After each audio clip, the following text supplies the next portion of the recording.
Avez-vous déjà vécu une de ces situations où vous vous dites « J'apprends l'anglais, mais j'arrive pas à le parler. Je n'arrive pas à comprendre l'anglais parlé dans les films. Est-ce qu'un jour je pourrais arriver à parler l'anglais comme un natif ?» Tellement de questions qui vous trottent dans la tête. Eh bien, laissez-moi vous dire que c'est parce que vous ne connaissez pas les 3 secrets de l'anglais. Dans cette vidéo, nous allons voir les 3 secrets qui vont vous aider dans votre apprentissage de l'anglais. C'est des choses que j'aurais moi-même aimé savoir dans mes débuts, but I didn't. Donc, mon objectif dans cette vidéo est de partager mon expérience et de vous donner des conseils sur comment vous pouvez rapidement avoir le bon mental et les bonnes dispositions pour facilement apprendre l'anglais. À la fin de la vidéo, je vais partager avec vous un secret super important. Donc, restez avec moi jusqu'à la fin de la vidéo. I'm Williams and you're on the channel Williams ESL. Thanks for choosing us. Like, comment and subscribe to the channel. Allez, c'est parti pour la vidéo. Les 3 secrets de l'anglais. Comment arriver à parler et comprendre l'anglais facilement. Numéro 1. Une des choses que vous devez savoir dès le départ dans votre apprentissage de l'anglais, c'est qu'il y a une différence entre l'anglais écrit et l'anglais parlé. C'est une différence qui est souvent énorme dans l'anglais américain. Le mot qui est écrit ne se prononce pas toujours comme il est écrit. Et cela fatigue beaucoup les francophones parce qu'ils voient un mot écrit au tableau, ils s'attendent à pouvoir le répéter ou à le prononcer comme il est écrit. Ça ne marche pas comme ça en anglais. Et plus vite vous allez le savoir, mieux ça va vous faciliter dans votre apprentissage de l'anglais. Je prends un exemple simple. Ce petit mot « of », il se prononce normalement « of ». Mais saviez-vous que dans l'anglais parlé, la plupart du temps, 99% du temps, 99% of the time, il n'est jamais prononcé of. Il se prononce Exemple, une paire de chaussures. A pair of shoes. C'est comme ça qu'on le dit normalement. Mais en anglais parlé, on va dire a pair. A pair. Ça devient comme un bloc. A pair. A pair of shoes. A pair of shoes. Et c'est des règles que vous devez connaître. Et ça va énormément améliorer votre anglais parlé. Conseil numéro 2. Ou secret numéro 2. L'anglais est une langue assez particulière. Et c'est vraiment une des beautés de la langue anglaise. C'est vraiment ce qui m'a fait tomber amoureux de cette langue. C'est que l'anglais est une stress-timed language. Ce que je veux dire par là, c'est que en anglais parlé, les mots ne sont pas prononcés avec la même intensité. Dans une phrase par exemple, seuls les mots importants sont prononcés avec beaucoup de clarté. Les autres mots sont reduced, réduits si vous le voulez. Ils ne sont pas bien prononcés. Et c'est ce qui va donner cette mélodie, cette chanson entre griffes à votre anglais parlé.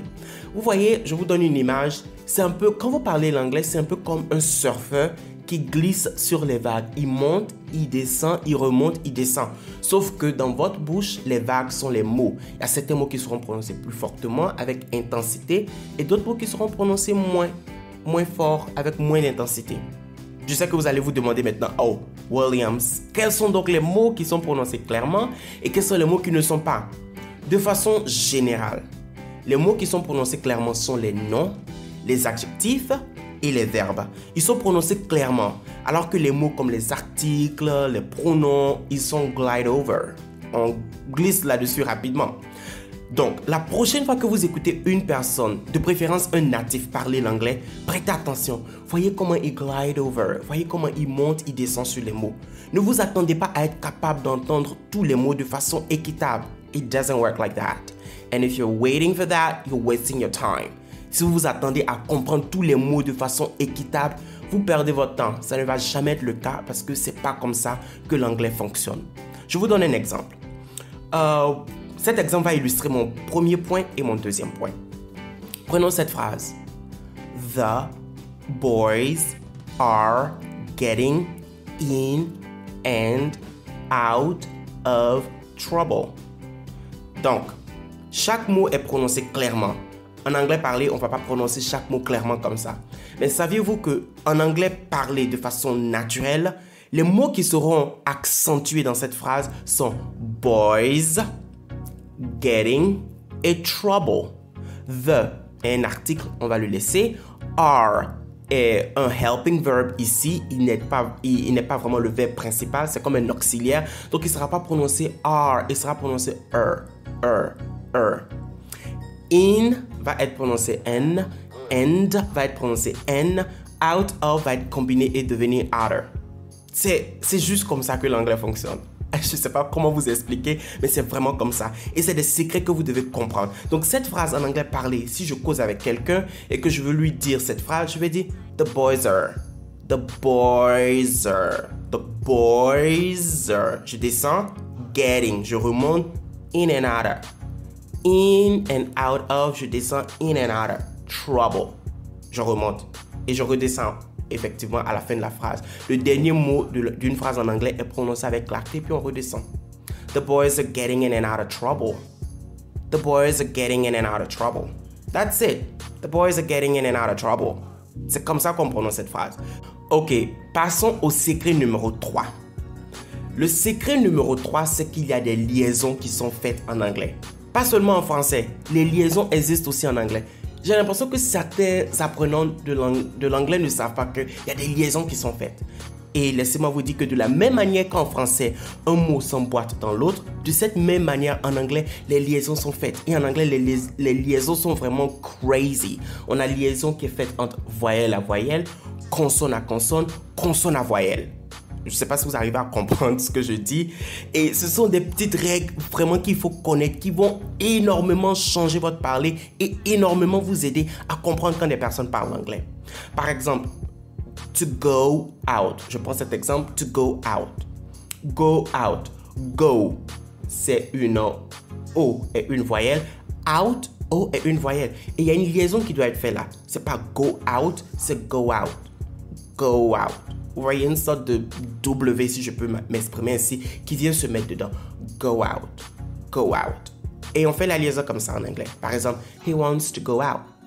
He wants to go out. Il veut sortir. He wants to go out. He wants to go out. Un autre exemple, babble and eat. Babble. Pour ceux qui ont suivi ma leçon sur le futur, je vous ai montré pourquoi on dit babble. Vous pouvez aller regarder cette leçon sur le futur, les contractions là-bas. Bob will add it. Babble. Babble. On voit qu'après le L, on peut ajouter add. Babble add. Babble add. On peut ajouter aussi it à add. Babble add it. Babble add it. Babble add it. Bob ajoutera cela. Babble add it. Babble add it.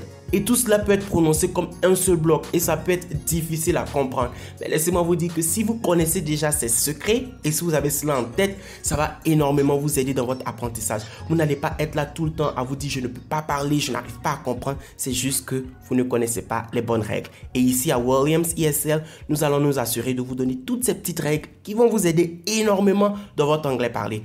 Une chose est de connaître la grammaire, les règles, mais une chose est aussi d'arriver à comprendre et de décortiquer le fonctionnement de la langue. Petit bonus pour tous ceux qui sont restés jusqu'à cette partie de la vidéo. Si vous êtes resté jusqu'à ce niveau de la vidéo, vraiment merci. N'oubliez pas de liker, ça veut dire que vous aimez la vidéo et ça me touche énormément. Bonus. Une chose que je dis constamment à tous ceux que j'enseigne l'anglais, c'est de ne pas avoir peur de faire des erreurs. Ça sonne vraiment cliché ou un conseil banal, mais je vous assure, n'ayez pas peur de faire des erreurs, que ce soit au niveau de la prononciation des mots, au niveau de la grammaire, peu importe. Est-ce que vous voyez? Donc, pour ceux qui réussissent rapidement en anglais, j'ai vu des personnes s'améliorer de façon extraordinaire en anglais. Ce sont des personnes qui, malgré leur vocabulaire insuffisant, malgré leur faiblesse et tout, ils arrivent à communiquer leurs idées et à échanger.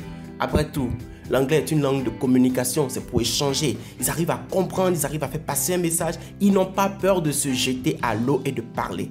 Et c'est une règle d'or. Si vous acceptez qu'arriver à un moment ou l'autre, vous allez vous tromper et que it's not a big deal, c'est pas quelque chose de grand, vous êtes déjà sur la bonne voie. Donc, une des choses, c'est d'arriver à faire une faute, de reconnaître qu'on a fait une faute, de comprendre le principe et de dire « Ok, I got it ». J'ai compris et j'avance. C'est la meilleure manière d'apprendre, surtout l'anglais, surtout n'importe quelle langue, que ce soit le chinois, le japonais, c'est la meilleure manière d'apprendre. Être vulnérable, arriver à un moment, reconnaître qu'on ne connaît pas quelque chose, apprendre, and then move on. Avancer. Okay, that's all I got for you today. On se voit à la prochaine vidéo. N'oubliez pas de vous abonner pour ne pas rater d'autres vidéos sur la chaîne comme celle-ci. I'm Williams. Take care.